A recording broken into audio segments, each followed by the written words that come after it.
Look at us. We're back. We're back.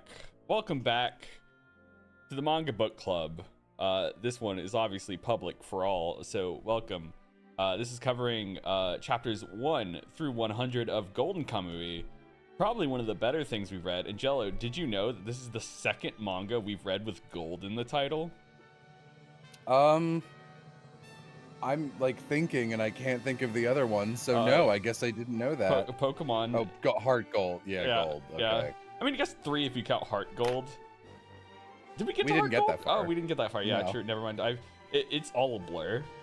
I mean, it really shows how good Pokemon manga was that it leaves such an impression on you. Yeah, I mean, like, dude, yeah, you could have told me that was like X and Y, and I believe you. I was barely present for that, mentally and physically. How's it hanging? Oh, it's obviously hanging good, because Golden Kamuy is good. End of stream. Bye, guys. Yep. See you guys later. I will say. So when I was deciding where to divide this, I was like, this sucks for me because we can either do 3 sittings. Yeah, and when you originally like pitched the idea, you're like, what if we just read it all? What if we just read it all in 2 weeks and we did it? And I was like, that's too much. Really? You were like, don't think I could only read this in parts. I think the only way I can do this is if I read it all the way through. I doubt I would have pitched that in 2 weeks, but okay, sure. I believe the rest of that. Yeah. So I was at kind of a crossroads because Golden Kamuy has a very distinct end of Act 1 moment that's around chapter 140, and I'm like, that sure is just unreasonably too far past chapter 100. Where we ended, I think, was actually perfect. Like, not gonna lie, that shit was good. It's probably my favorite scene so far. Is them in the deer carcass and Asaripa being like, maybe if you ate the thing, you would go back to who you were before the war. Because what I love about the series, and we've talked about it like a little bit in our chat, was just how much the series is all about like the blood spilt and how hard it is to like go away from the war, right? Because like majority of the characters are like murderers, convicts and everything like that, or like veterans from a war a long time ago, or like the music's going, Jello. Is it? Oh, it's dead silent on my end. I mean, do you want me to turn it up for you? No, okay, I'm good. I'm sorry. But or either veterans or even like on the like one of the opposing factions, there's like the Shinsengumi and everything. Like, you know, it's just so much like blood spilt and just how to wash it clean or how to start again and everything. It's great. It's very Metal Gear. And it's equally homoerotic. There's I like that, like, you know, the title Golden Kamuy is alluding to like the Wen Kamui, which are the like gods that have eaten another person, and like once you eat a human being, you are tainted and can't go back, and that is just Sugimoto and everyone from the war. And like, I was noticing because I was looking at the character list, like the only 2 characters, like main characters that don't kill anyone is obviously Asaripa, but I don't think Shiraishi has killed anyone. Sorry, I'm gonna mispronounce all these names, but yeah, Shiraishi is correct. Asirpa, Asirpa, there we go. I will be a lot less shitty about it than normal because my self-admitted weakness is Japanese proper nouns. They just go through my brain like a sieve. Luckily, this is my 3rd time reading this part of Golden Kamuy, so I do know most of the characters. So Asirpa's relationship with killing and like, this is, I feel like I was just talking about this. Like we talked about this a little bit obtusely at the end of The Devil, when we were talking about like series where a character or like where an author just like clearly has a viewpoint and then has all the characters who are good guys say their viewpoint, and it's very lame. I have part of a video written that I will probably never do anything with, that is about like narrative consequence and like It talks a lot about One Piece. It talks about the Trails series a lot, where it's like it's a war is bad, but like also killing is bad in literally every scenario, and like only bad people kill in Trails, and they do it off screen usually and in backstories, and it gets very exhausting because everyone has kind of this, everyone you're meant to listen to in the narrative has the same thoughts on it. And Golden Kamuy is the opposite, where I like that everyone kind of has a completely different thought. I love that Asirpa's like, Sugimoto, if you kill someone, I am not going to work with you. Yeah, And then he ends up killing people like 3 times, like within 5 chapters. He's like, listen, I'm not going to not kill people. Yeah, I remember the first time I was reading it, I was just like, oh man, it's gonna be kind of like interesting, I guess, to see Sugimoto like try not to kill people, but he instantly breaks it and goes, listen here, kid, I'm sorry, but the world don't work that way. Yeah, the way Sugimoto rationalizes it, the way he rationalizes it is he is protecting Asirpa's innocence no matter what. So he's like, I'll be the monster for her. Yeah. And she's like, I don't want that either, Sugimoto. Yeah. God. No, it's just like I think like it has a very strong beginning. Just like instantly gets you into the shit. Just like the intro scene of Sugimoto like washing, like not washing, trying to gold pan and everything, and just like it really sets up his motives, sets up the stakes of it, and just like kind of just launches everything forward. Because I feel like most time it would be like, yeah, this is Sugimoto's like normal life, you know, he's like, he wakes up, goes to work and all this stuff, and it like sets like a kind of like a quick status quo before disrupting it. But like this manga never really set that up in the first place. It was just instantly like, hey, I'm drunk, here's gold, and Sugimoto's like, gold, AO, and then it's just instantly into adventure, right? Yeah, which I enjoy. It's very, it's kind of, Golden Kamuy is like sort of the, like its main story is sort of the perfect Western in my mind, because like I know it's set in Japan and it's in the snow, but like let's be honest, cowboys and samurai are kind of the same thing. I mean, I mean, like Western like cowboy movies are inspired by samurai movies. They're the same thing. Like it's which is why fucking this is the one major character whose name I never get right. Hijikata? Hijikata, thank you. Yeah, he's the only one I'm like, I know all of the noises, I never know what order they go in. That's why he always like fucking runs into towns with like swords and guns and just cowboys through everybody. Yeah, he's probably one of my favorite characters. Just because of like just old man kicking ass, but also just like I always really love the specific like Winchester rifle that he's using, because I really enjoy this time period. Like the period that this manga is set is not really a period you see a lot of manga explore, right? It's usually before or after this, right? It's never like in this period. So it's just like the weapons. It's a transition period of history, so it's like it's hard to write something where it's just like, I'm gonna do like, this is just samurai period full stop, or this is more modern full stop, or like this is World War II, and it's like, no, this one has like elements of all of them. And literally my favorite thing about Golden Kamuy is how much of a history lesson it is. Like it's really fictionalized, like, but like so much research went into this manga, which I think is like interesting. And I think it partially might come into the fact that like before this the mangaka was making a like hockey manga, and then like after he made the hockey manga. No, he made it before and then remade it after Golden Kamuy. Like I don't think he finished it, and then after Golden Kamuy he was like, yeah, let me do it again, right? Yeah, I think that's it. But it's just like I know sports manga authors have to do a lot of research in order to like, you know, get the shit right, because it's obviously a sport and everything, and so they like research everything about it. And then going into this historical piece, it's just like so much like research, care, and love. Because like, if I remember correctly, wasn't there like something the manga creator said when he was like looking into Ainu culture, right? And he was talking to Ainu, and they're like, please don't tell a sad Ainu story, Really? Yes, he was Yeah. like, we don't want it to be like, oh, the poor savages got their land taken. We don't want that.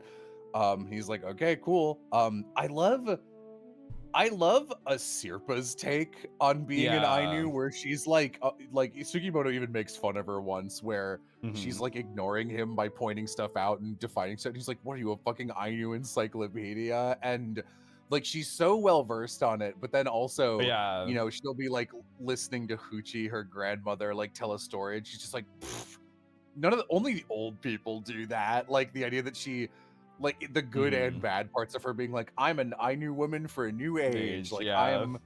and she's like, I believe in the practical stories our legends tell, but I don't take them literally. I feel like that's a very honest way that like a youth in a culture like this might react, especially someone who's had to grow up very fast from like having no mom, losing her in childbirth, and then everything going on with a Sirpa's dad. Yeah. Like it's great, and I love especially when that comes up later about like it's just like, oh, she's going learning sewing from the local women, and it's just like it kills them instantly. That's like, okay, so overall, like there's so many times I'll be watching something, I'm like, why don't you just kill them? And like Golden Kamui is the most I'm just going to kill them manga that's ever existed. It's so satisfying.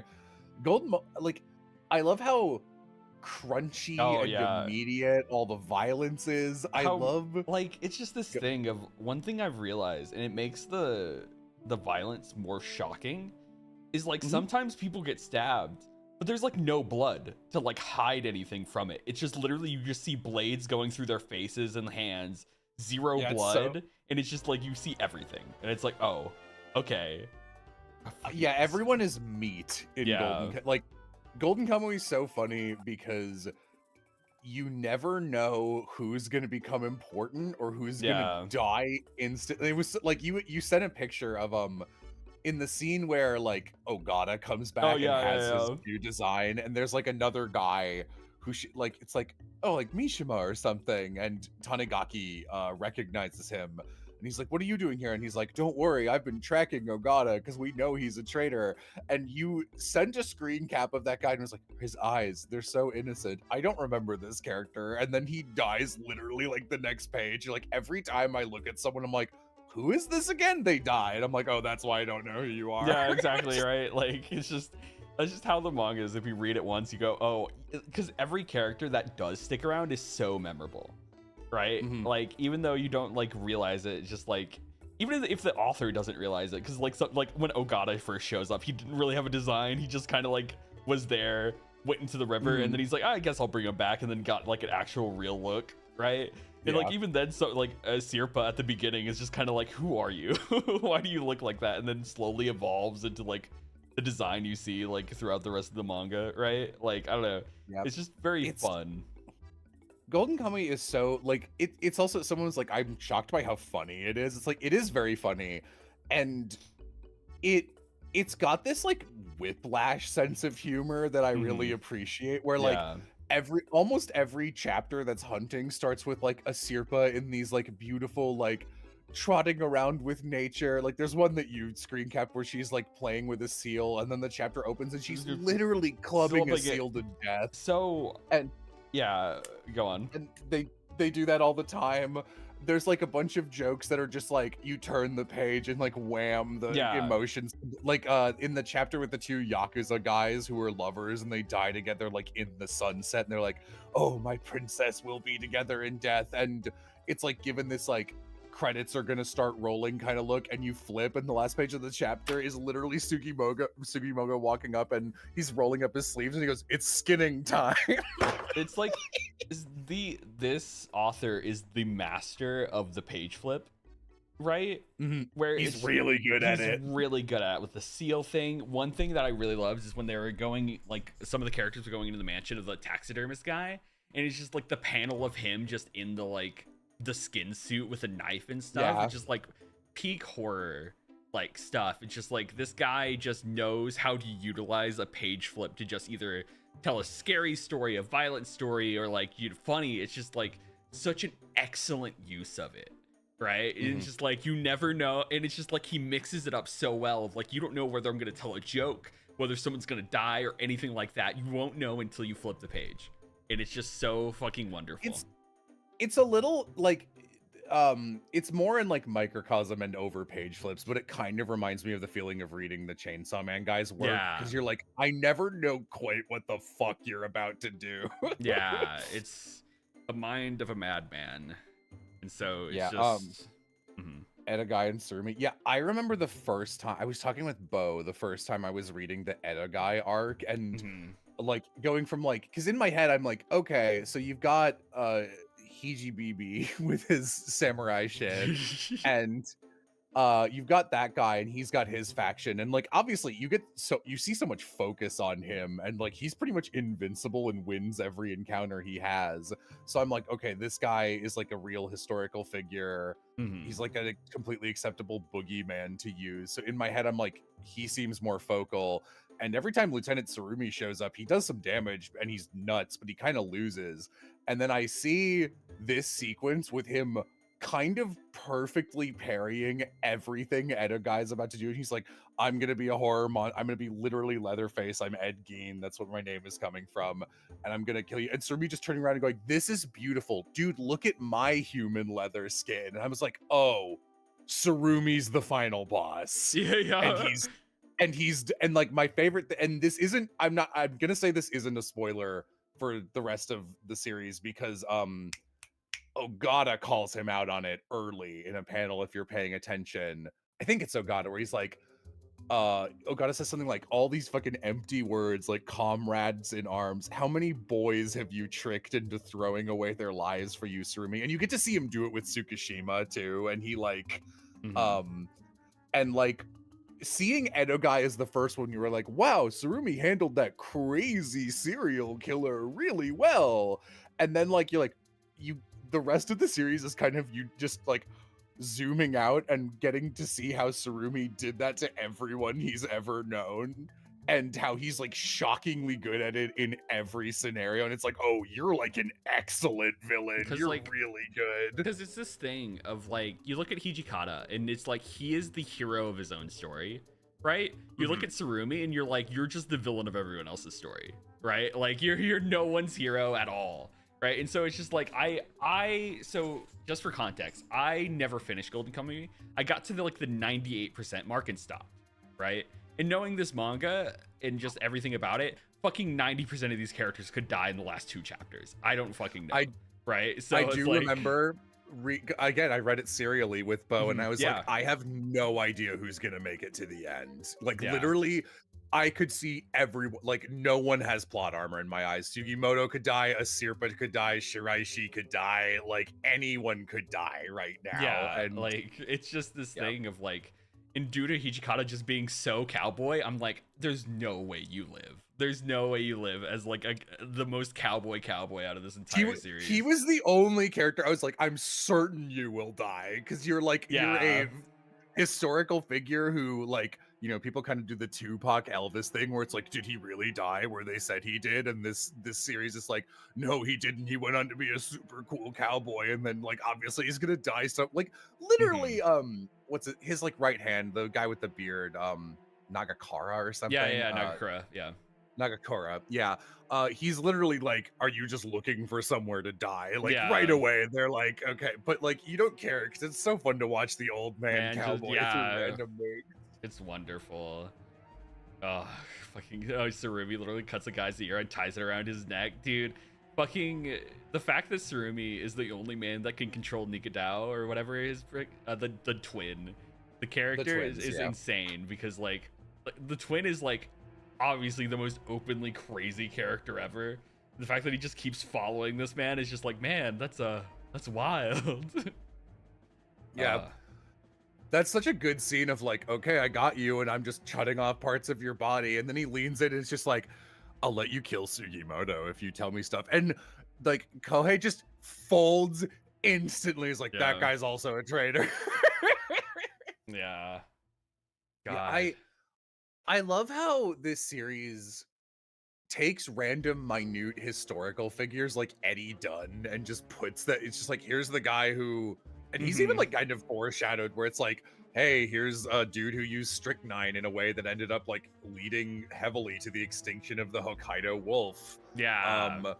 And then like later they bring him up and he's like, I'm just a weird fucking American who's here in the background of this story to set up one arc. And it's like, this guy just, he doesn't look like that, but he did just exist. There's and so much like little tiny like historical anecdotes in it. Like it's just like, oh yeah, there was like a buzzard.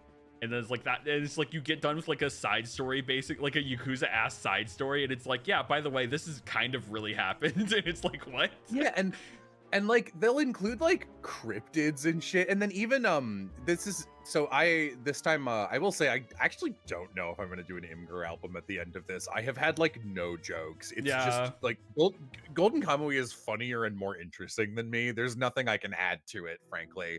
But I have been reading all of it physically and then like marking with bookmarks pages I think are interesting that I like maybe want to talk about directly or want to remember for book club. And I have also gotten the Everyday Hero scans, which I read originally, which have those like, it's funny because they start out like trying to be unintrusive, and then by chapter like 70 they're in full swing of like, hey, we actually looked into this and he doesn't really point it out, but this is like a real story that happened, and isn't this interesting too? And I was like, this should be required reading. This makes it so much cooler. So cool. Get those little footnotes. Yeah, I've been reading them as well. It's fucking great. Like, God, this manga is just so full of stuff. Like, so like, who's your favorite character so far in the story? I mean, like, I know that by the like, you know what? No, I think even if I was reading this the first time, Ogata, I love Ogata. I love a guy who comes into situations and makes everything more of a problem. Like, you know, it'll be like, all right, here we've got a pretty cool like fight set up, like the two rivals in a cowboy town, very samurai movie. And then Ogata's like, I'm here too, and I will snipe everyone. Like, it's like adding, anytime Ogata shows up, he's just hard mode for everyone involved. And I love it. I love Ogata. He's also like, he's got that Morgan shit going on where he's an actual clinical for real psychopath. And I think they do some interesting shit with him where some of the stuff they do is just like, yeah, he is a real piece of shit, but also like he's got a couple other things going on. I love what a petty fucking child he is. Like he starts when he's hanging out with like a Sirpa and Sugimoto, she's like, wait, no, you don't want to shoot them. You won't be able to catch as many with your gun, so we should use this thing. And the Sirpa catches 2, and he comes back and he's got like 3 or 4, and he's like, yeah, don't worry, I caught them. And someone else immediately calls him out. They're like, he just wanted to prove you were wrong. And then it like, he's so like proud. He looks so proud of himself, and fucking Ushimiya is just like, I hate this guy. Like, I love it. I love that nobody likes Ogata. He's so funny. Yeah, it's just literally, he's just a character that you can just add to any situation just to make it more complex and just fun. And it's like, usually I'm like, why is this character here? I don't care. But when Ogata's here, I'm just like, yay, yippee, woo, he's gonna cause problems. Because it's just like, he just does shit because he can. Like in the fucking the taxidermist arc, where it's just like they're going into the mines and Ogata just starts flipping switches and shit because he's just like, look, we'll let them tucker each other out and then we'll swoop in and cause problems. Yeah, can I also say, like, I want to talk about again kind of what makes a good fight, period, in anything, but also like in Golden Kamuy specifically, and in like manga, as Golden Kamuy goes on, it needs to find more and more unique and interesting ways. Like, it doesn't rest on its laurels. So, you know, it starts with all these, like, we're in the woods and it's cold. And then they'll, like, add, like, okay, they'll do, like, encounters rather than fights. And it'll be like, Shiraishi and Sugimoto have fallen into the water. Yeah. This is a life or death situation. They're not fighting anything, but, like, how do they get out of this? And that's interesting. The fucking... I would say, like, the most standard, like, anime fight, heavy quotes, is like the Nihei, the hunter arc, where, you know, like they take turns having hostages, etc., etc. People keep escaping, and then like Retar ends up like defeating Nihei, and it's like, okay, that works. But like as it goes on, it's like, okay, we are now in mine carts. There's an item that Edogai is trying to protect, and he is being protected by Tsukishima and pursued by who is it? Fucking Sugimoto and Shiraishi, and then Ogata's yeah, and then there. Ogata is following behind them, doing what Ogata does best and making everything fucking worse. I also love how much, like, speaking as someone who likes to like lay down and think about fight sequences and shit, like for my own OCs, and going like, oh, what would the smart thing to do in this situation be? In a worse series, you only get that as like, here's the thing I'm doing and I'm very smart. But like, you can tell Noda, the guy writing Golden Kamuy, is like thinking about it to a degree where he's like, this is a really small thing this character would do out of experience, and I can't take time away to show it, so I'm just gonna have it happening in the background. Like he'll point out a bunch of stuff. So like in the bit where it's like the twin and Ogata going to investigate the they're chasing Tanigaki, and he's like down in a ditch with he's trying to lure them into the bear trap, basically. Yeah. And Ogata's got this running dialogue where he's like, here's all the stuff I'm doing, here's what I'm thinking, I don't want to give myself away in these ways, etc., etc. And those are focal. That's kind of standard.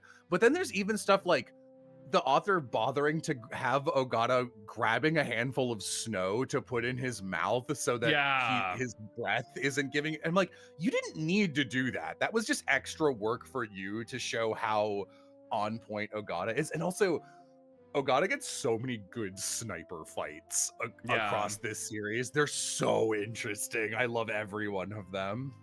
It's just such a product of like the time period. It's just so fucking just dope. I love it. But yeah. I guess we could try to go through like the arcs in like a order, I guess, if we can like remember the order. Because like I remember, so basically it's like the starting thing, which is obviously like, you know, the intro, which is just like, you know, Sugimoto getting the drunkard, the bear, and everything. Every time a bear shows up in this series, it's always great because it's just like, how many ways could we figure out how to kill a bear? it's pretty much the series of just like, well, I mean, we killed the bear this way, we killed the bear this way. How else am I gonna have them fight a bear that isn't just like the last bear fight? Yeah, no, they do a really good job. I'm also so shocked and impressed by this this franchise's economy of storytelling in regards to hunting, because again, I think a worse series, like this is maybe an unfair comparison, but with like Bleach, pretty famously, like Bleach started as sort of a urban, like, what's the word Amy always uses, because Amy's the Bleach person, I know, but it starts a little more like modern day urban punk before like going completely into shonen. And I know it's a pretty common complaint that it's like, it's a shame they dropped all of that, and I think that's kind of common as a series, especially a fighty sort of shonen or seinen, something that's walking that line. I think it is common for them to be like, we've established they're hunting in the background, I'm not going to keep taking time to do that.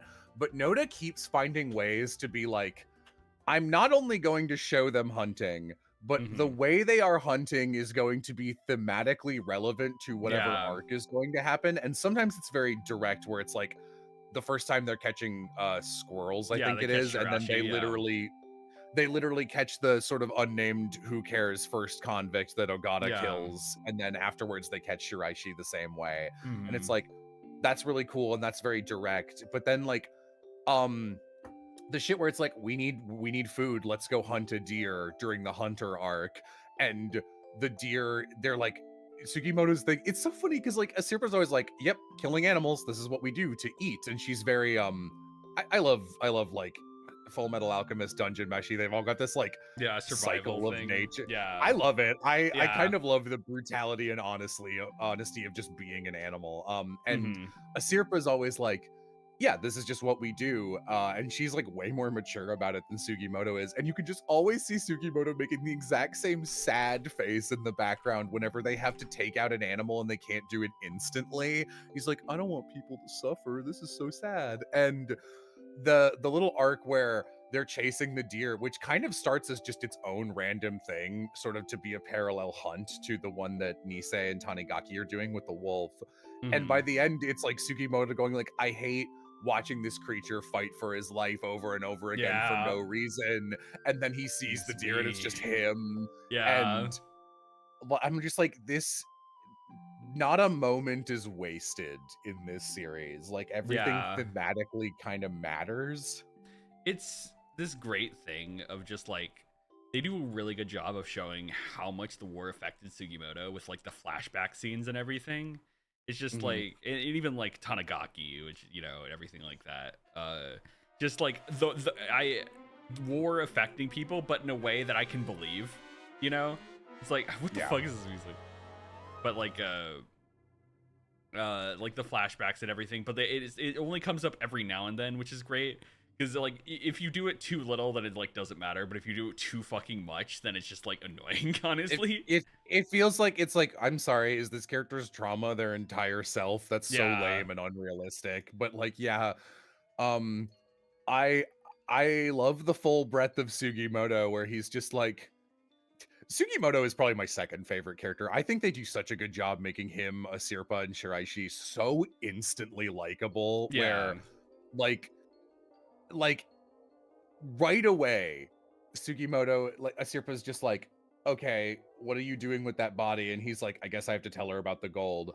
And then he's like, hey, just so you know, I only need like a little bit to get surgery for this woman. Basically, he doesn't tell her that's why, but he's like, I only need a little bit. It's the Ainu's gold. I'm not gonna take it. You can have all of it. I don't give a shit. And like, he's not lying. He's just immediately extremely reasonable about it. And you're like, this guy's okay. I like this guy. He's not greedy. Is the big thing. Yeah. It really instantly shows that Sugimoto is pretty much a pretty good guy. When he's not fighting for his life like he always is, right? Yeah, and it's like it's a fun question that I don't think even Sugimoto could answer, where it's like, how much of your functionally bloodlust is like a survival mechanism so you don't die, like, because you clearly turn it on very like perhaps too easily, and like how much are you accepting your own darkness and being like, I'll never be the man I once was. There's no way I can go back to being a non-Wen Kamuy because I am a man killer. They've got a place in hell for me. Yeah. And like him giving up on that. I actually am really happy we ended exactly where we did, because that is such a good end chapter. It is such a good end chapter. Like, it's like the culmination of all 100 of those chapters, especially like the ones before it, where he just literally kills like 15 guys in a village, right? You know, it's just like on the spot, like just for messing with her Sirpa. You know, it's like like he does not have any evidence other than like them saying a couple wrong things. Like, they're suspicious, but every time, like, Sugimoto checks everyone with like verbal traps to see if they're an enemy, and you can watch him like in the foreground looking away from them as his eyes turn into that like scary JoJo stand eye. Like, that's another small thing. I love the way this author does like the glowing eye leaving a trail as the head turns. He draws it all the time, and I think it looks cool every single time. It's sick as fuck. But yeah, it's just like the introduction of like the main three, you know, Shiraishi, Sirpa, and then like Sugimoto. Just like, it really like sets the tone of just like the seriousness, because they kind of represent just like the series as a whole. Like, it's like different aspects, because it's just like the violence, the comedy, and then also just like it's a cooking show. We cook a lot. It's so funny to try and explain what Golden Kamuy is, because I'm like, I know this sounds nuts. It's a hyper violent historical fiction. It's a samurai western. It's a cooking show, and we haven't even gotten there yet. It's really gay. Like, we haven't gotten to the really gay stuff. shit. It's like we've gotten to some gay stuff, but it's not as gay as it can get. It goes so to much gayer. Yeah. But then it just goes into the Legendary Hunter arc, with like a Nihei and stuff, which is probably the worst arc of. What the fuck is this penis music playing? Let me. Well, you said the worst arc, and they were like, "I got you cheap penis music." Yeah, I've spoken with both Bo and Lenti about this. I okay, so Nihei, I was reading this across the room from Amy, and I kept going like, I hate this guy. Like, I don't think he's badly written. I just hate this guy. And I was like, I can smell this man because I know this man exists with his like, you gotta eat blood sausages. And I was like, it's not quite machismo, but he's got this like he's like the human incarnation of how they market scents to men, where it's like whiskey and burning wood and cigars and blood sausage. And I'm just like, and you know, this guy will be like, yeah, I had a wife. Women are the scariest creatures of all. And he reminds me of I don't remember why we watched this, but in my AP English class, we watched this like self-made documentary by a guy who went to live up in the wilds of Alaska by himself, and every 2 months he had a care package airlifted in for like some supplies, but he like built his own house. Like he was a Golden Kamuy character, and he didn't talk. It was just silent filming the whole time. And like it was like a 30-minute movie, and 25 minutes in, out of nowhere, he is just talks for the only time he does, and he's looking out across a lake, and he goes, the waters of the lake are ever changing and mysterious, much like a woman. And then it cuts out. And so, I think I've heard you reference this before. It left an impression on me. Yeah, the boner stuff. So you can see this starting to happen, but like him just like yelling erection or hard on or boner, depends on what translation you're reading, and Tanigaki like picking it up like it's a virus. And then like later on they try and like make a thing out of it with like obviously you've got this trio of Tanigaki, Chikopsi, or however you say his name, little erection, and erection junior, and Incarmat. And Incarmat. Like stuff happens with that trio, obviously, because it's a story, and Tanigaki has this big moment at the end of his bond with the little kid, and he passes like the boner thing on to him. And I'm just like, I remember with Bo, I was like, hey, does this work in Japanese? And we look up the word and we tried saying it. We're like, no, it doesn't work in Japanese either. It's just crazy. And I was like, this is a rare thing where I'm looking at it. I'm like, I don't know how I would even localize this. It's so like, I kind of get the idea where it's like sometimes literal, but like mostly a metaphorical erection of like, oh, I'm getting a rush from the idea of hunting. Like this is getting me pumped up, but like right. Yeah. It's like energy, and it's like really weird. There are things I love about Tanigaki's story. There are things I hate, because I like Tanigaki's story as in this is like the proof of like, this is a man who is escaping the blood of his past and is growing and advancing and moving forward. But also there's the boner part of the story, which is just like, I'm like, okay. Yeah, like I like Nihei as an antagonist well enough. Yeah. I think he's okay. I love his little backstory where they're like, don't worry, sir, we've caught the hunters. And he's like, no. And he walks up and just snaps the guy's neck in front of the police. I'm like, that's pretty based, honestly. Yeah. But, and I love Tanigaki, the poor fucking guy. You haven't gotten there yet, chat, but Tanigaki is the author's little blorbo.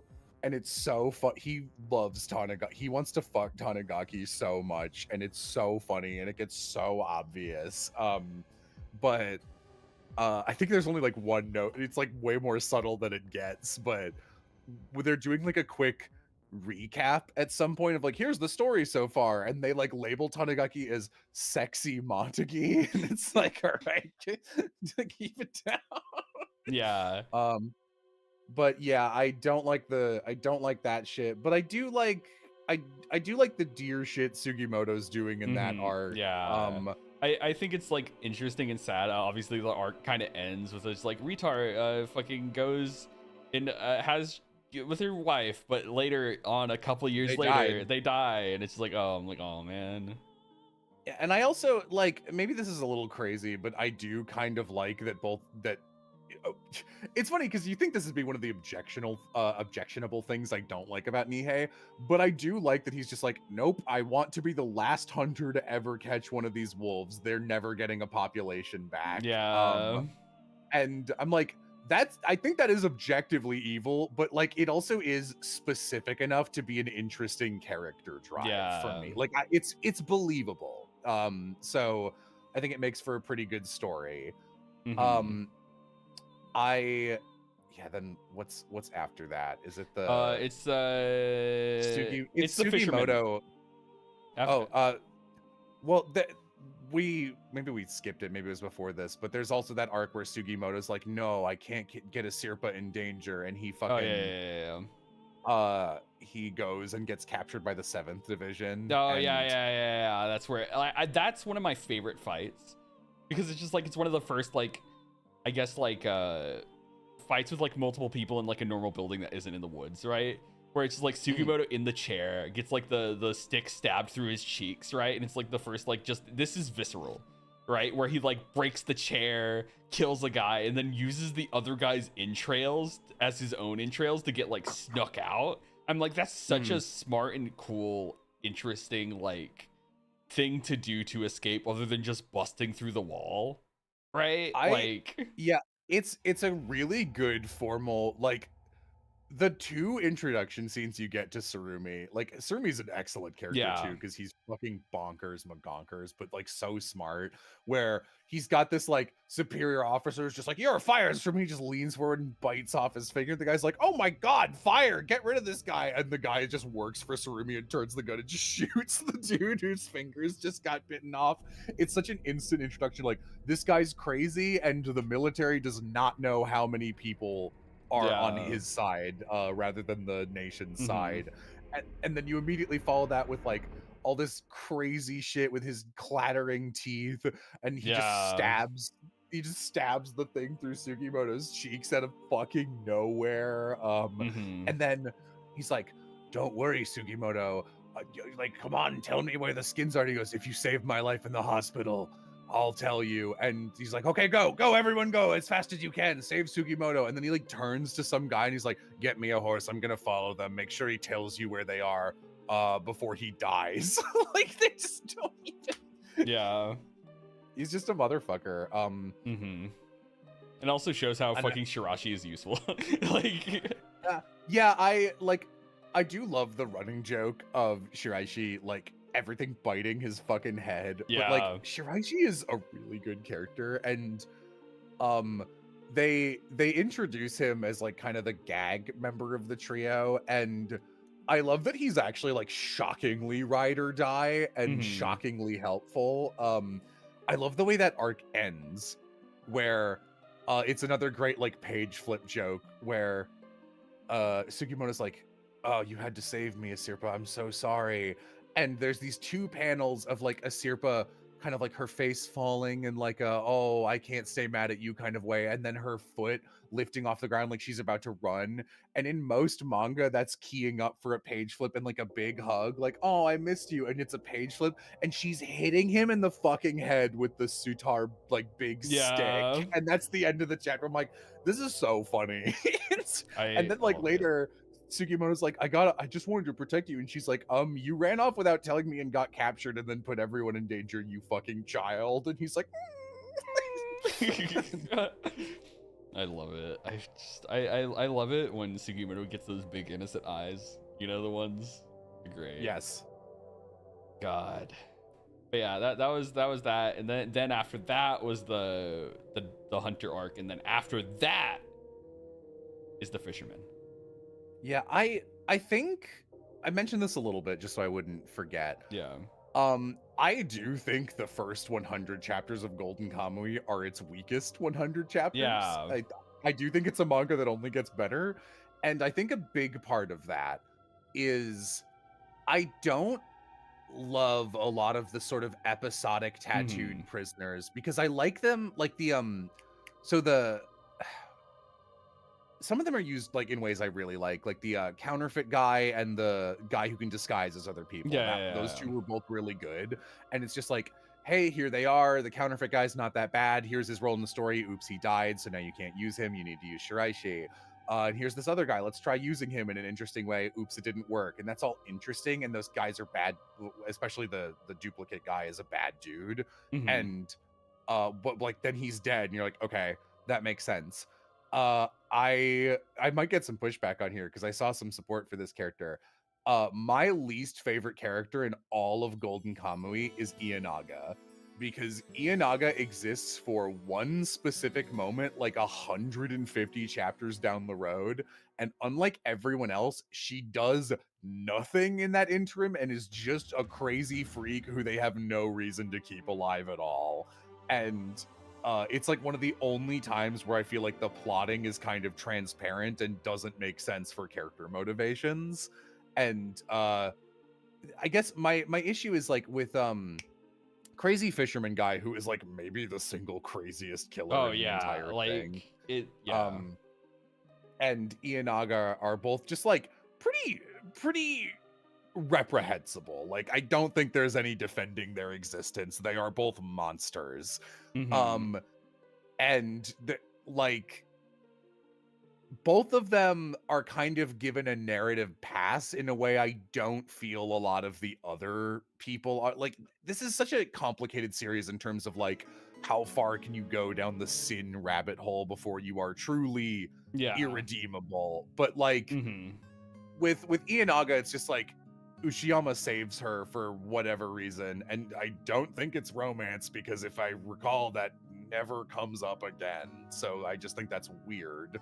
And the way Sugimoto connects with the fisherman guy, I kind of don't get it. What's your take on that? On how he connects with the fisherman guy? I don't know, man. I think it's just like this thing of a guy who really kind of wants to die, and like Sugimoto's kind of like, man, I kind of feel you in some aspects of this. But I think it's just like Sugimoto like imprinting things on the fisherman guy that isn't actually there, and he's just kind of trying to look for some connection, right? Because you don't like, that's the thing, is like Sugimoto does not see any breadth of the fisherman guys. No. Like they don't, like, as far as Sugimoto knows, he's just like a mostly helpful guy who then at one point like kills someone, one of the soldiers chasing Sugimoto, and then gets killed by an orca. And like you see Sugimoto change, like he's like, okay, I'm gonna kill the shit out of you because I know you're a tattooed prisoner. Like you see him do the usual flip, but even then the guy is like, oh, please make it a good fight. And Sugimoto's like playing ball, which he doesn't do with anyone. Like Sugimoto goes, he's like, even there was another one where like he was wrong to be so violent right away.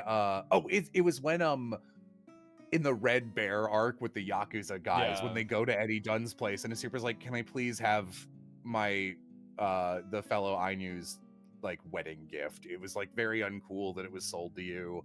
Could you get it back? And he gives like kind of a reason. He's like, if you can help me with my problem, then I'll give it back. I mean, I paid 30 yen for it, which sounds like nothing now, but was like a fuck ton back then. Probably like $1,000. And that's like not a terribly unreasonable ask since they're hunters. And Sugimoto just gets up and is like, I don't give a shit.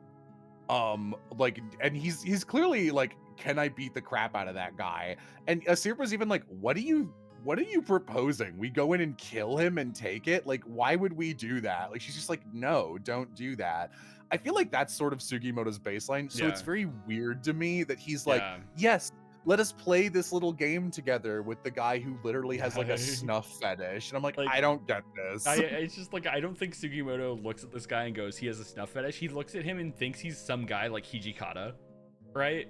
Who's a little bit more like, you know, I guess honorable or just like penitent or something, right? I understand that like it makes sense Sugimoto doesn't understand this guy, but like the author knows what he's doing. So I feel like it's a really weird thing to have happen. Just to make it a little bit more interesting, I guess. But like, you know, it's not the best arc. But yeah, like I'm trying to think of like any interesting thing that gets brought up. It's an interesting window, that arc of like the Ainu culture and like whale hunting in general. Yeah, right? I'm more interested in the like seasonal work where people just come to herring farms. And I love that I like that Asirpa's just like, you can't catch this many here herring. You're gonna like run the ocean dry. And then at the end of the chapter, there's just a note that's like, that happened like 40 years later. Yeah. I don't know. I can't really think of anything else to talk about with the fucking fisherman killer guy arc. Yeah, that's those two back to back are kind of my like I don't know about these this ones. This is like Kamuy. But everything gets better from that point, honestly. Yeah. Because next is the Murder Hotel arc, which honestly I love the framing for this one so fucking much. Right? Yeah, you screen capped that one frame of Ienaga shouting at Shiraishi, and there's a whole like it's like a whole cross section of the crazy murder hotel. Where you can just see like it almost like a dollhouse-esque. You can see all the hidden passages and everything, and it just kind of sets up the fight because fucking the crazy character, one of my favorites honestly, and I don't know why, Ushiyama is such a weird character because like I don't think he adds too much other than just a fucking Resident Evil villain-esque fucking I bust through walls and that's my whole thing, right? That is the first thing I will say. I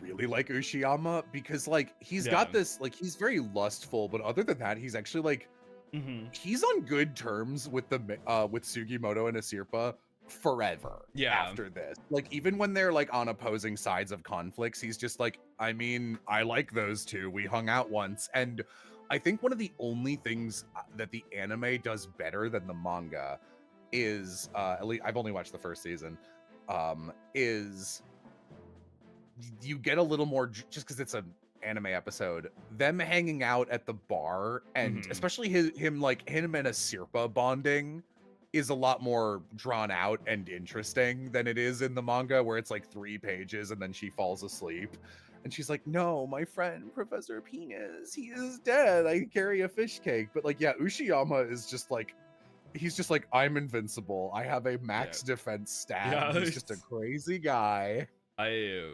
Someone asked, are we allowed to know what's in his head? Like, is it a spoiler? It's just like, no, it's just like that. Yeah, it's like I there's some historical thing with it. I can't really remember, but it's like something in his skin, basically. That's like hard. It's right? I think it's just a stylization of him having a really hard skull on his forehead because everything in Golden Kamuy is drawn a little bit weird and kind of ugly in like a fun stylized way. There's not anything actually there. I think that's just like he's got a prominent forehead. Yeah, but I always like seeing the judo in this manga because I think it's just fun and interesting as a guy who does judo, right? And so it's just like obviously some things that fucking Ushiyama does is fucking completely unrealistic because he's just like a fucking superhuman.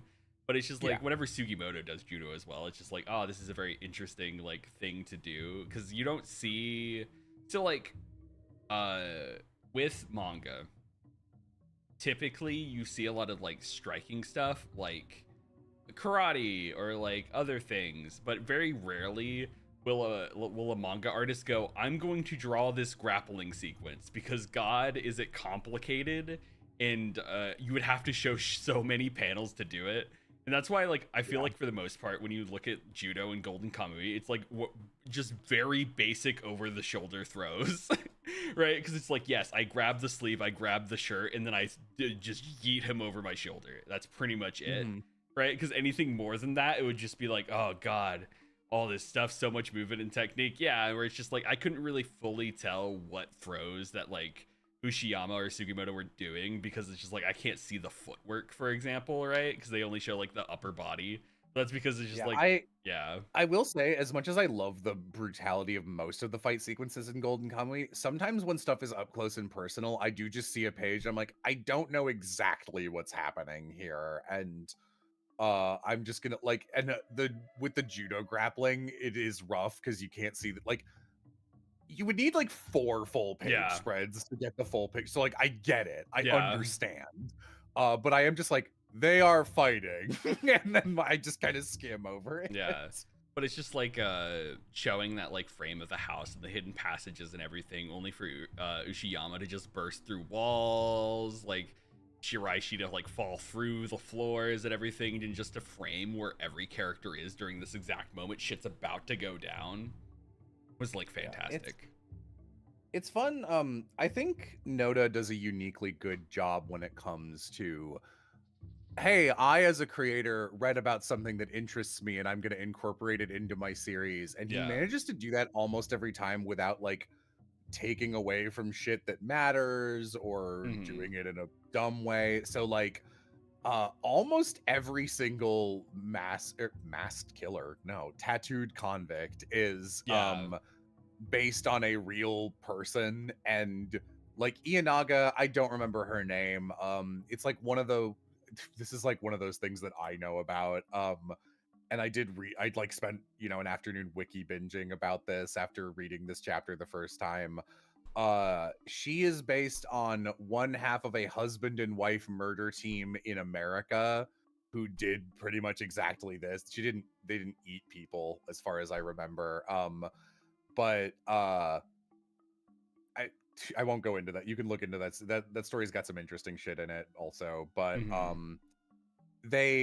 they did have like a murder hotel that they took over from an older couple, and they were like a very early serial killer pair in the United States. And that's the reason that it's a Western style hotel. But he's also like, hey, this is a town that has a bunch of paper production and coke, which is a byproduct from coal mining.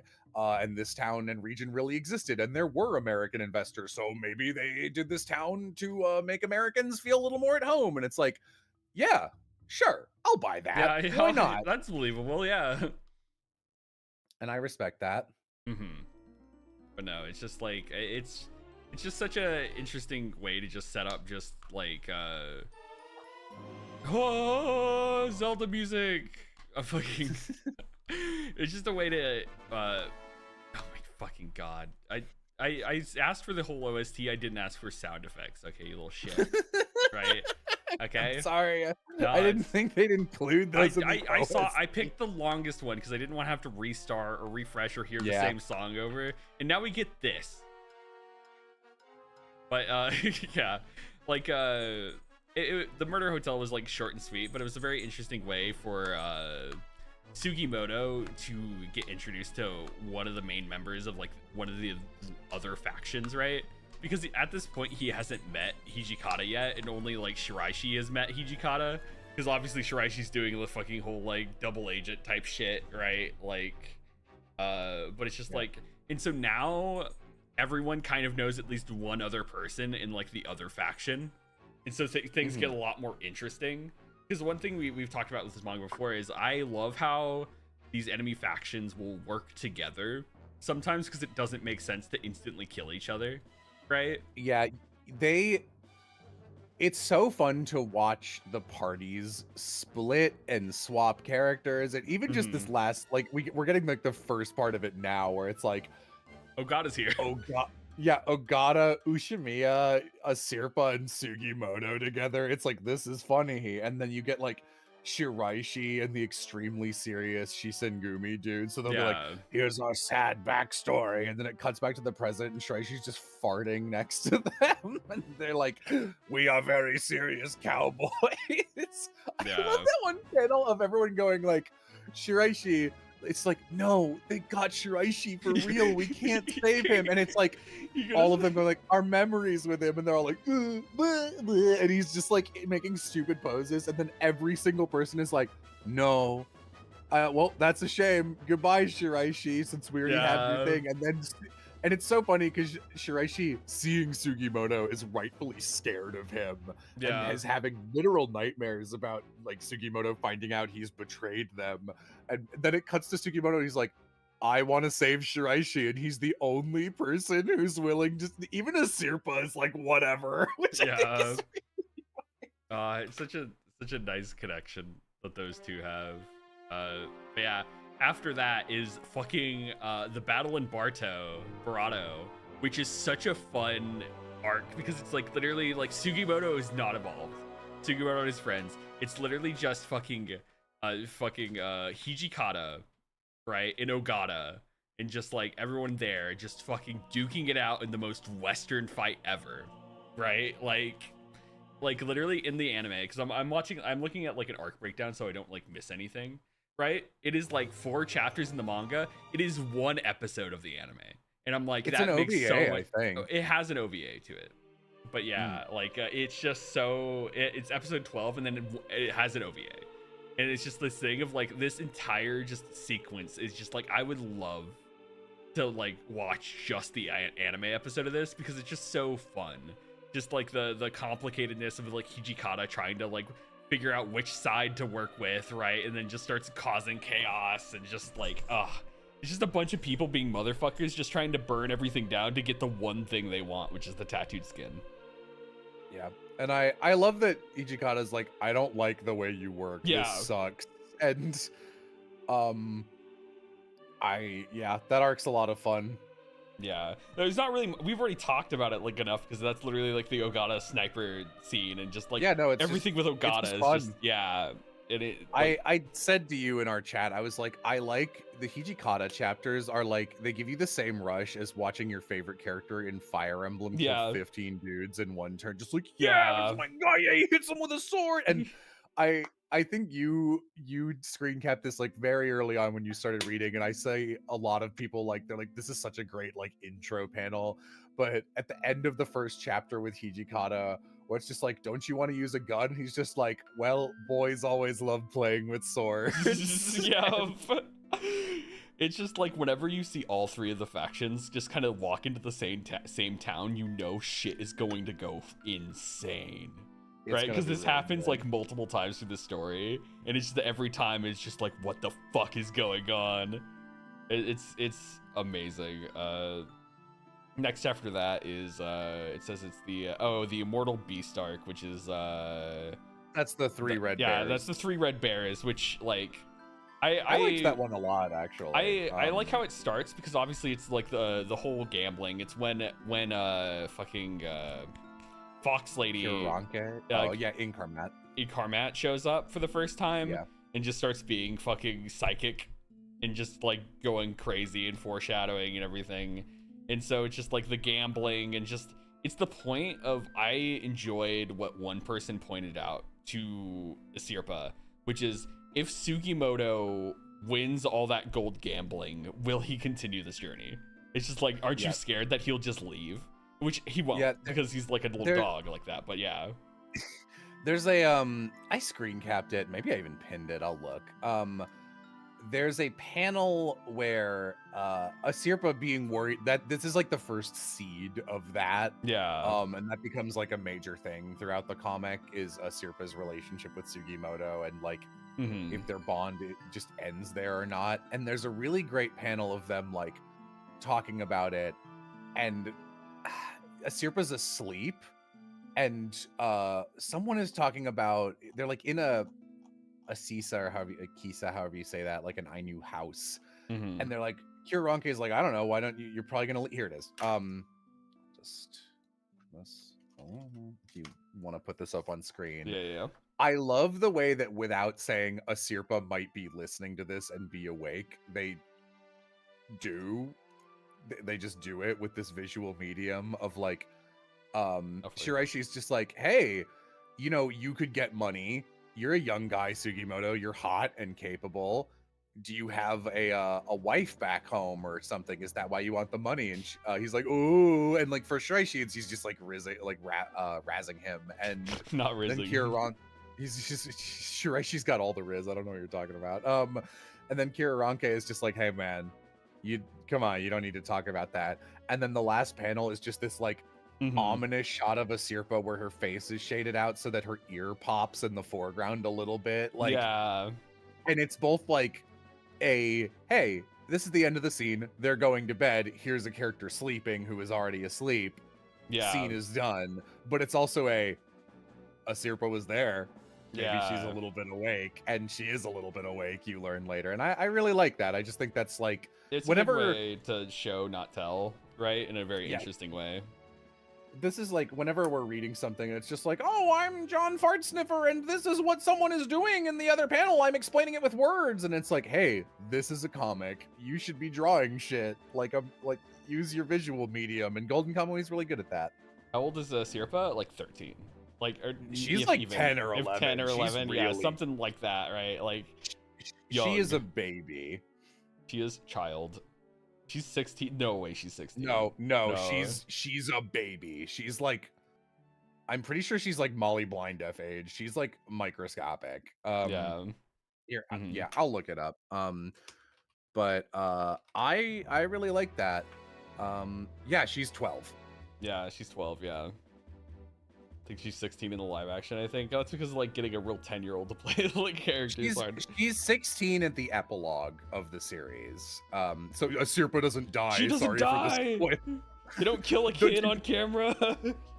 I mean, if a series was gonna do that, I would believe Golden Kamuy would do it. But yeah, like but no, it's like the 3 bears. I think was very interesting. Like, just set up because it's like, it's literally what I was saying earlier, where it's just like, how can we make bears interesting again? We've done bear, like, they're at the drawing room. Imagine like it's a board meeting, and it's just like, we've used bears 3 other times. What do we do? And then this guy's just sitting there, and it's like, I don't fucking know.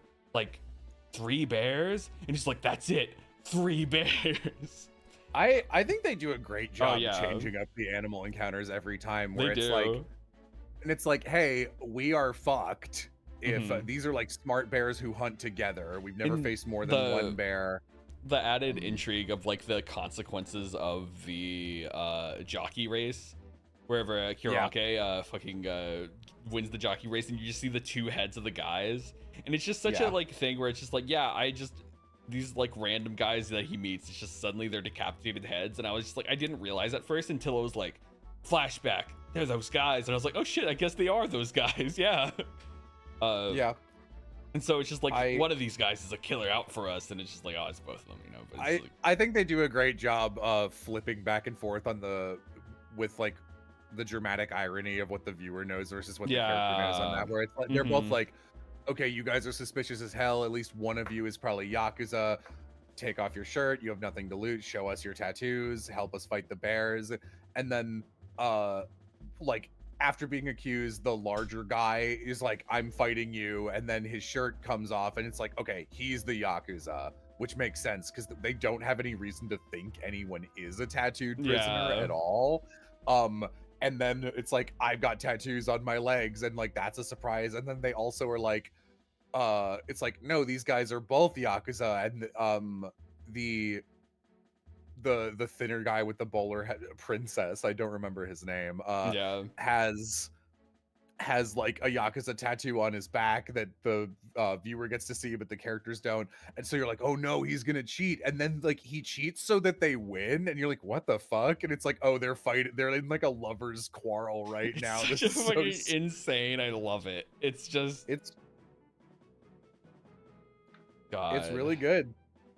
It's just so fucking it's so stupid but fun, and I love it. It's just Golden Kamuy is just a fun ride every single step. It's just I love it. And so I like people make insane decisions and do stupid shit, but like they do it for like reasons that make sense for them, so it's always okay. And I like it because it's just like, it's the thing of like, I don't know, it makes the world feel lived in. It's just like, these like tattooed convicts aren't like here just like, they weren't doing nothing. It's just like, yes, this guy had like, is a Yakuza, has like a lover and everything, and now like, I don't know, Tsukimoto's just seeing like the ramifications of some other guy's story, and he's like, well, time to skin him. Like, it's so funny. Yeah, so it's just like, oh, I'm surprised to see like honestly pretty okay gay rep. It's just like, yeah, I mean, there's a lot of this is a really gay series. It's very gay. I'm surprised that, like, so I've talked about this before. This was on Shonen Jump's website, but it's not a Shonen Jump manga. It's a part of their signature series, which is what their seinen stuff is a part of. This is part of the signature series. Chainsaw Man isn't, so keep that in mind. Chainsaw Man is just normal. I'm certain they were just like, Chainsaw Man is too like, this is got the sauce in a way that will make us like money if we pretend it's a shonen for kids, which is the funniest, stupidest decision they could have possibly made. It's like, so weird. Like, cause like this was coming out the same. I remember I was reading the Shonen Jump website. I was reading Golden Kamuy, I was reading Chainsaw Man, and I was reading Hell's Paradise. Two of them are signature series. One of them is Chainsaw Man. And I was just like, why the fuck do I have to, one, at a certain point, they put an age restriction on the signature stuff, right? And that's when I stopped reading Golden Kamuy and like Hell's Paradise, because I was like, I'm too lazy to make an account. I just want to read for free with no account, and that's why I read Chainsaw Man over them. And so it's just this thing of just like, wow, I don't know why Golden Kamuy and Hell's Paradise are age restricted while Chainsaw Man isn't. And I was just like, that's just a little fun thing that was going on during that time. But yeah, like, it is very funny. Maybe, frankly, maybe they were just stupid, because I think Chainsaw Man, like, Golden Kamuy shows you most of its true colors right away. Like, the guy's face being visibly ripped off by the bear is not that far. It's like maybe 15 chapters in, but like Chainsaw Man kind of has a more traditional shonen start of like, welcome to the organization, you're on the bottom rung or whatever.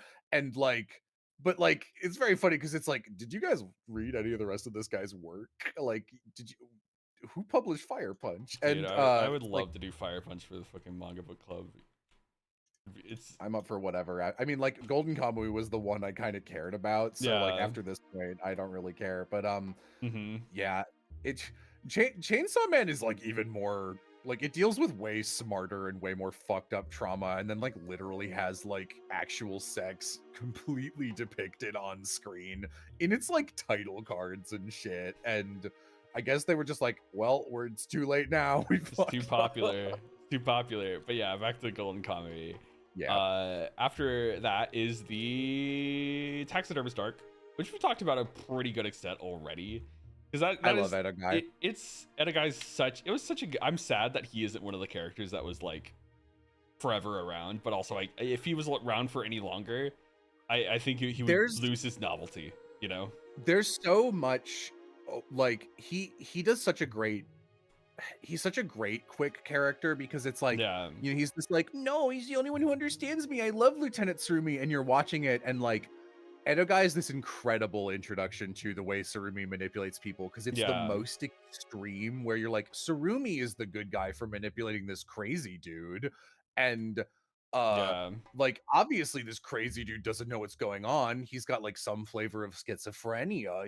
He's hearing his parent, like his mom, yell at him, and he's digging up bodies. Like, he's a strange guy, and he's got this extreme love for Surumi right after meeting him. And then like they keep walking it back, and it's like, oh, more and more like heavy quotes, like normal seeming well-adjusted characters are actually in way deeper than Edogai. Like, I don't think I'd call this a spoiler. Tsukishima, who has shown up, he's the guy who's guarding Edogai and trying to protect him. The no, I call him like he's got the Itachi lines from Naruto. That guy is like, first of all, he's hilarious, because every shot of him is just like, God, I wish everyone else was dead. It's just him babysitting the more insane members of the 7th Division. But like, he's in just as deep or deeper with the Surumi Kool-Aid than Edogai is, you learn later. And like, I think it's a really great, really smart way to be like, look how obvious this is. And I don't know, it's just a great way to teach people like, backwards. It's the thing of like abuse and manipulation. You don't gotta be weak to fall for it, right? Yeah, it's like, it could happen to anyone, right? It's just like, as long as someone just spits the right thing at the right time, you will follow him to the end of the earth. And that's just what Surumi's good at, right? I also think it's extremely believable that Sugimoto, it is not that hard to imagine a universe where Sugimoto learns of the gold through Surumi's men and just had joined them. And like, I could see him encountering a Sirpa and probably not killing her. I don't think any version of Sugimoto would just kill a child like that for no reason. But like, being anti-party, that super could have happened, because the whole point of the series is Surumi is great at manipulating young men who have been betrayed and lost their personhood from like the war and everything. So it's just like, Sugimoto is like the prime example of the kind of person that he would be like, look, the war abandoned you and you lost everything. I can help you rebuild the world to help us survive and live again. And it's like, yeah, okay, he's spitting the right shit. Like, yeah, he's good at it. Tsurumi's such a good villain. Yeah, especially with how ride or die Sugimoto is. Like, Sugimoto would have been like his lead henchman, because Sugimoto's just like, no, he's doing the right thing, and just would go ape shit constantly for him. Like, but yeah. What's the next arc? The next arc is it says it's the con artist arc, and I think it's when Shiraishi is like captured by the 7th Division. Yeah, and the fake Ainu village. I thought that one was great. I thought that was just really good all the way down. It's the last arc we did. It has probably the most brutal panel in my opinion, right? Which is fucking literally what we talked about, where Sugimoto literally just sticks the fucking scaring stick in the guy's mouth and just snaps his neck. Like, I was so happy. It's so funny. It's so just like instant, and it's just like something about it is just so like meat puppet, and I'm like, oh, that is the most brutal thing in the fucking thing. Where it's just like, you mention it constantly, but it's just like, I love how everyone in this series constantly is throwing words out to try to catch who is the traitor and who's not what they say they are. Because obviously they take after the Ainu village, right? They take the body double and use him, and then suddenly the guys are just like talking in a different language, trying to learn if it's like this guy's the real guy or not, for no reason. But it's like the other reason Edo guy definitely couldn't have stuck around, is because Koito is like the same character in his relation to Tsurumi. Yeah, Edo guy's great. I'm excited because I remember I really enjoyed how I enjoyed him a lot. I fucking, yeah, that's what I meant. But it's just like I really like him a lot, because he just adds Koito's a great character. Yeah, he just adds so much, and I'm sad that like obviously in this read through we haven't gotten to him, but he's gonna come and it's gonna be amazing. I mean, every character in this fucking manga at this point is amazing, really. So like, but it's just like the whole intense situation of just like them trying to, like, him speaking that different dialect, and then like the guy just happened to like, it's like, yes, it's like, this is what Danganronpa ultimate abilities should be, where it's just like, yes, this guy is the ultimate like double ganger, so it's just like, yeah, he studied up enough to know the other dialect, and it's like actually interesting, right? And that's kind of like what the tattooed convicts are, where it's just like, he's the escape king, he escapes everything, and it's like, okay, yeah, it's believable and interesting. I love that they do a routinely good job of like, people will seem kind of like whatever. I'm just a little tattooed I'm not a big deal, even though I was an Abashiri. And like Sugimoto standing there is like, I'm a fake guard who's crazy and my head's got a thing. He's like looking at the con man, and he's like, oh, this guy is actually like scary good at what he's doing, and like now I'm actually kind of wary of him. I love the scene where he's like, yeah, I could just pretend to be this guy, and they're like, no way, you look nothing like him. And he's just like, and then it's just like, he already kind of looked like him in the first place, but it's just like, all it took was like the right haircut, the right facial expression, the right attitude, and it was just like, yeah, it just fit perfectly. I also loved it when the body double guy was next to like the bald Shinsengumi guy, and it's like, oh, who's talking? Yeah, that was funny. Jack Patterson brings up a fun point about Tsurumi, which is, it's really interesting to see Tsurumi actually just be a law enforcement officer. Like, he's using the cult to do their job sometimes. That is true. I do like it when he's just being a defender of the peace, because he's like, I mean, that's what I'm supposed to do most of the time. Yeah, like, oh man. And I also just like how the 7th division just has like, they only have like a small 100 guys, right, or some shit, but like obviously it's this thing of like 100 guys, you're like, oh, that's not a lot, but it's just like, it definitely feels like a lot when you only see 5 of them at once, right? Because it's just like a guy walks up and Ogata's like, oh, it's this guy, says his name, you know he's gonna die in 3 panels, but it's just the fact that Ogata and all the 7th division guys know every single one of each other, but it's just like, you see one walk up and you're just like, is he gonna be the guy? Is he gonna change? Is he gonna do it? Is he gonna change the world and become a character? Change the world. I had a thought, but that was too funny.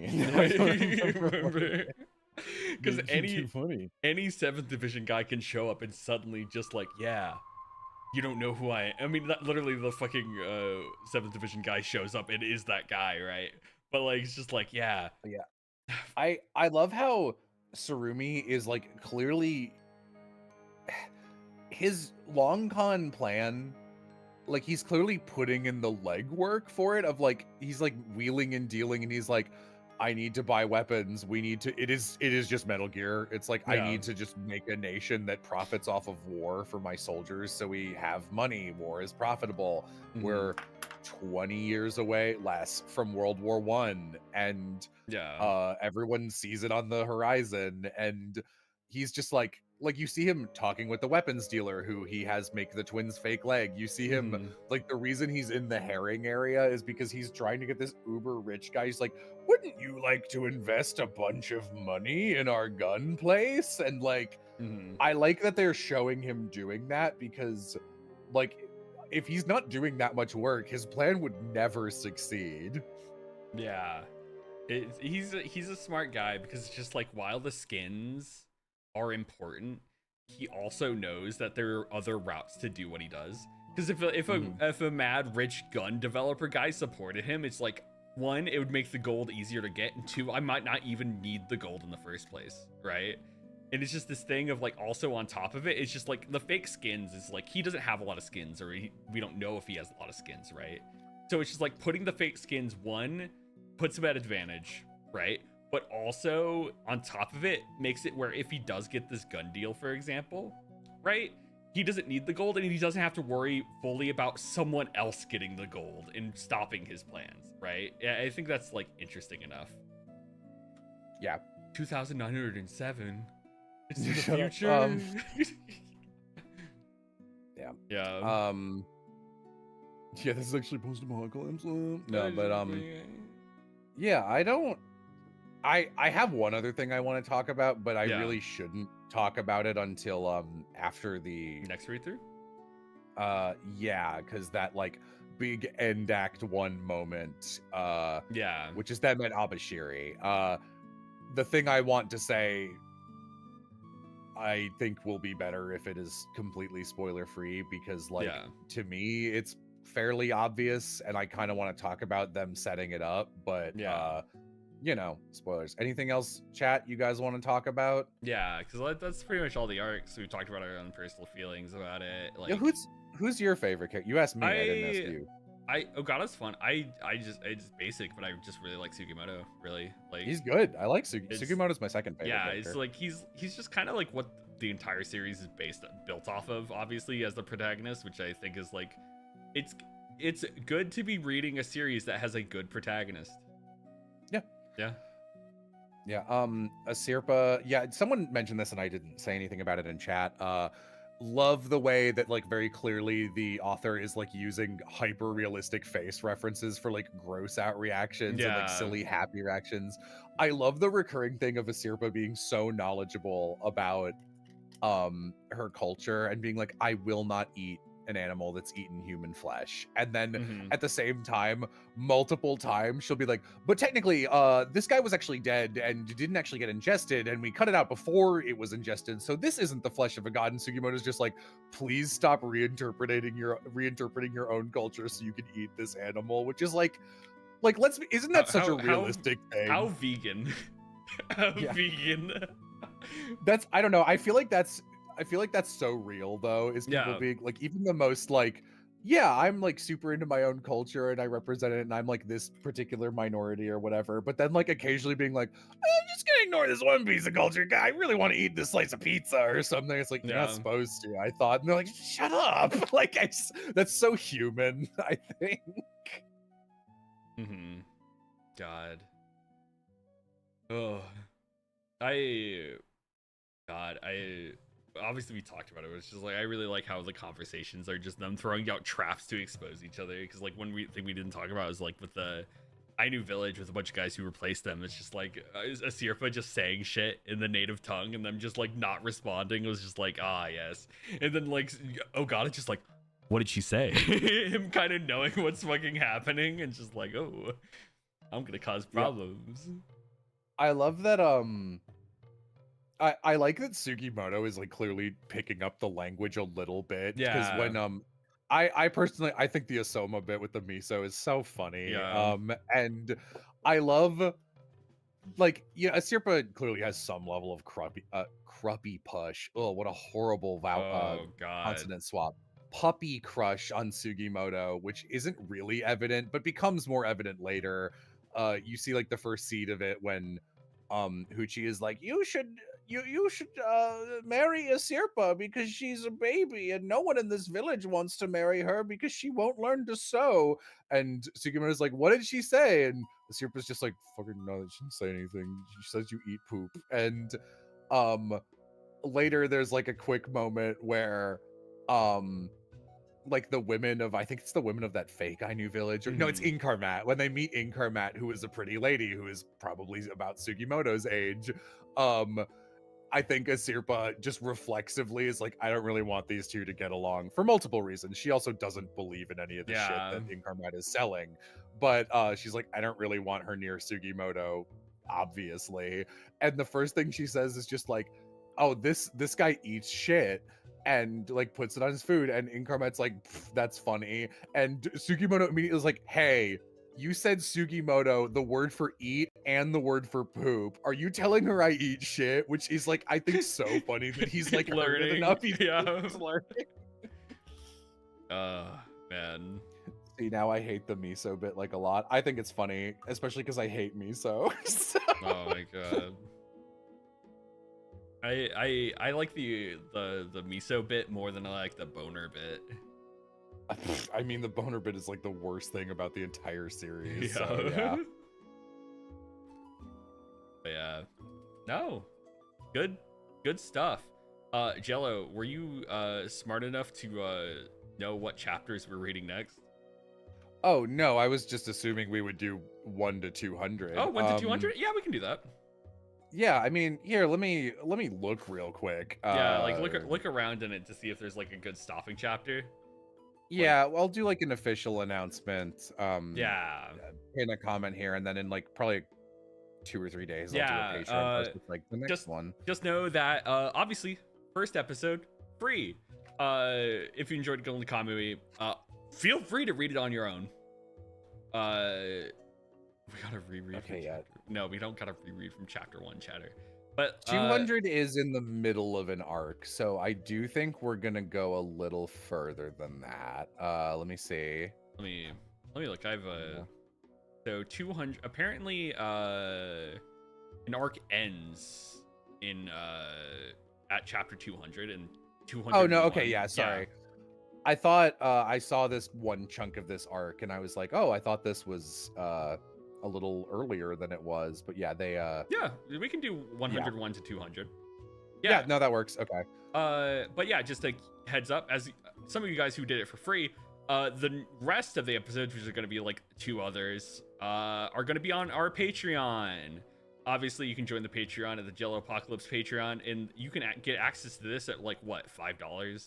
I think it's the $5 tier. I think it's the $5 tier, and we'll be doing it. Yeah. I was just gonna say, this is a good month to be on the Patreon. I know I've been saying this for several months, but like for real, there's no way it's not happening.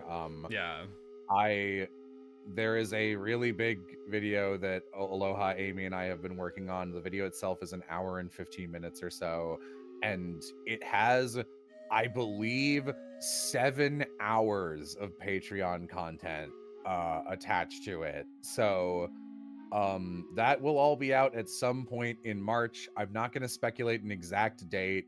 It's going to take a while to get it up on YouTube for various legal reasons, but it will be on Patreon way earlier, which is nice because 99% of patrons quit before the end.